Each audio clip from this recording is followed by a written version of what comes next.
Hey guys, Marcus here from Get Car Tech. Today is the first edition in our brand new series for our 9-inch wireless CarPlay and Android Auto systems. We've been developing these systems over the past 6 months from the ground up, and these are unlike anything else on the market. You're about to see that when we install it here in this Mazda 3. I could not think of a better car to begin this series in. The Mazda 3s are extremely simple to work on. This is going to be about a half an hour job, and we truly believe that anyone can do it. Let's get into it. Alrighty, so we'll start by removing the existing radio. We only need some very basic tools for this. We're going to use a plastic trim removal tool and a large Phillips head screwdriver. We've also got a pair of needle nose pliers on standby in case some of those connectors on the back there are a little stubborn. So first panel we're going to remove is this entire piece here. Now I find the easiest way to remove this is to grab both sides of the air vents. Just be careful when you are gripping these air vents that you don't put too much pressure on the fins themselves. Those are delicate, but grab the outside and then slip your trim removal tool under and pull towards you. And then use your trim removal tool to sort of slowly release it. And again, you want to pull this way to get this piece out. Now that's almost all the way done. There we have it. That's that piece done. And now there is a connector that you can undo and fully remove this piece, but to make it super easy today, we're not even going to do that. We're just going to rest that up there. All right, now the only thing holding in this radio is 2 Phillips head screws. Super easy. We just want to make sure when we get to the end of the screw thread that we're making sure to catch the screw. We don't want to drop these. And you can just pop these in the cup holder or somewhere where you're not going to lose them. Great. Now, it's only a matter of pulling the radio towards you to release the radio. So pulling towards, it might take a little bit of force, but that's the radio out. Now, if we take a peek back behind the radio, we can see a couple connectors here. This is where you may need your pliers, but most of these, if not all of them, should come out with just pressing the tabs and releasing the connectors. Now, we got the main one out, the secondary connector, and then this is our radio cable. That's all 3 cables out. Look, that's the radio out in probably 2 minutes. Now with the radio cable, some of them come with a different style of radio cable. It doesn't matter. All right, this one's out. We're going to go build the new screen, and we're going to take this one with us because we're going to borrow the 4 clips that are on it and transfer them over to the new system. All right, so we finished building the new system. So what we're going to do now is we're going to grab 2 flathead screwdrivers. I've got a medium and a small one, but it's best if you've got 2 small. Anyway, all we're going to do here is release these 4 clips. The idea behind this is super simple. We're going to use one of our flathead screwdrivers or our fingers to free up one end. So basically these clips are like a peg shape. What we're trying to do with our flathead screwdrivers is get in and then free each side so that the clip comes off. So over here again, we'll start with our smallest flathead screwdriver because that'll be the easiest to sneak in when we need it to. So we're pushing the clip to the left, and then with the other one, we can sort of sneak that up and under. And notice how I put my finger on top here just to catch that clip. These can go flying. All right, we've got all 4 of our clips off there. Now it's as simple as transferring the clips over to our new fascia. Now these will just click on nicely, and it doesn't really matter where you put these. They're all the same size. Great, those are all 4 of our clips on. All right, moving on to our microphone. Before we start to fit the new system, we're going to place the microphone where that needs to be and then pull the cable up, ready for final connection. So with your microphone, you can pull that out of the bag that it came with. There's a small double-sided piece of tape here. We're not going to use that, so you can sort of throw that aside. Now, with these microphones, another tool that's going to come in handy at this step is a good quality torch, which I have here. This is probably overkill, but what we're going to do with this torch is use it to illuminate the void space behind the steering wheel. And we're also going to use this cable pulling tool. This is something you can get on Amazon. It's a super simple tool. All it is fiberglass rods that you can join together. In its place, you can definitely use something like a wire coat hanger. You just have to be a bit more careful with it snagging on things. Alrighty, so we're also going to use a 45-degree angle trim removal tool here. You can definitely use a flat one as well, but the 45 degrees tends to make this a little easier. Now with your microphone, just stretch the cable out, and we're going to mount the microphone up here, and we're going to wedge it between the roof lining and the A-pillar cover. So what I like to do is I like to grab an inch of cable slack, like this. And then I like to tuck in that cable slack using the mounting wedge that came with the microphone. So if you push the cable in using that wedge, then you'll have enough slack here to articulate the microphone in the direction that it needs to go. If you don't have enough slack on your cable, your microphone can be stuck in a position that's not optimal for phone calls. Cool, so now we're just gonna work the cable through behind this cover, and we're also going to work it down the waterproof lining of the door. So there's a little sort of corner of this cover here that you want to get the cable past, and once it's passed, it's pretty much a smooth run all the way down to where the bonnet release hatch is. And when we reach this point, we can stop.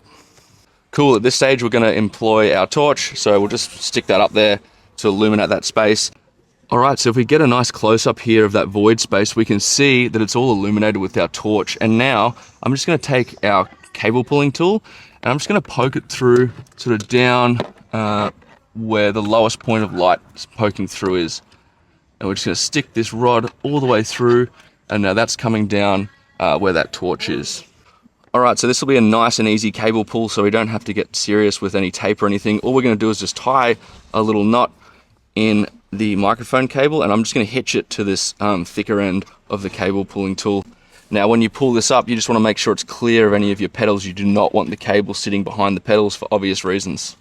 Now pulling the cable through, it's super simple. This is a nice clear run, so we shouldn't have any trouble.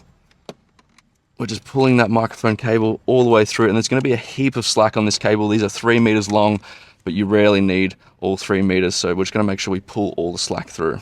Cool, we're almost there, guys. Now, with all this excess cable, we're just going to loop it back on itself, and we only need a couple of inches of cable. That looks about right.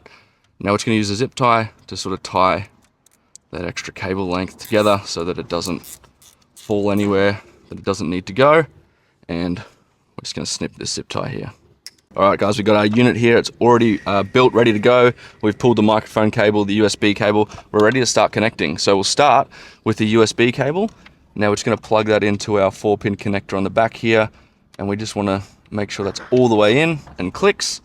Moving on to our microphone cable. This one has to go all the way in and click as well. You don't want to see any gold left on this connector. And now we can start with our radio cable.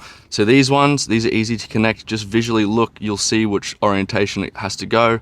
But those are nice and simple. And these are another one that will click. Now, our main connector. These are super simple. They are a chunky connector, so they can be hard to get on. What we're going to do is we're going to make sure it all lines up and we're happy with how it's lining up. These are a big connector. Now we just want to make sure it's moving nicely and we're happy with the alignment. And then we're going to grab both sides and in one motion, just click it in. 3, 2, 1. Nice. Cool, so we can move the unit back up and sort of put it in its general area. We don't need to click it in just yet. We can run through some testing. All right, guys, so now we can begin testing. Just put your keys in your ignition, click it over twice until your electronics turn on. You don't need to run the engine at this stage. And we can see there our beautiful Mazda boot logo for this Mazda 3. There we have it, we're straight in. Guys, this is a interface that we're very proud of. It's super simple, it's designed to be easy to use. So first setting we can change is the touch tone. So this is on by default. Every time you touch the screen, it's gonna make a noise, which is good for first boot because we can tell that the audio system's working, but we want that immediately off pretty much. Cool, so that's a good sign.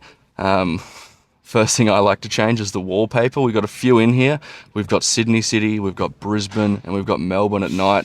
We're gonna pick Brisbane today, and then that's making our unit look much nicer. There are a few other settings that we're going to want to change before we begin connecting our devices. So, first of which is our system settings. We're going to go to steering wheel control learning.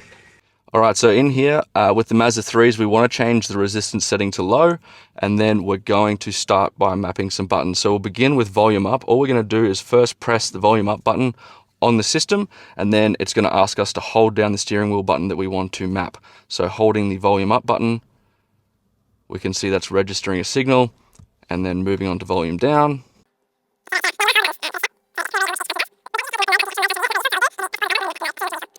Then we just hit apply, and then we can hit the back button.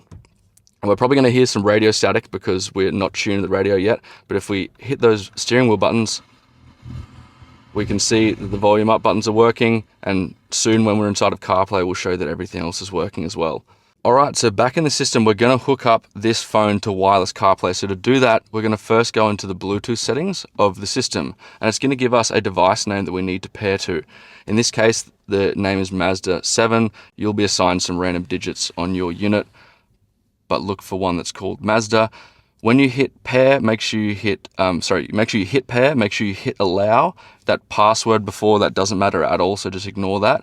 And then you make sure you hit connect for CarPlay. You have to hit that prompt really quickly after it comes up, otherwise the system may fail to jump into CarPlay first try.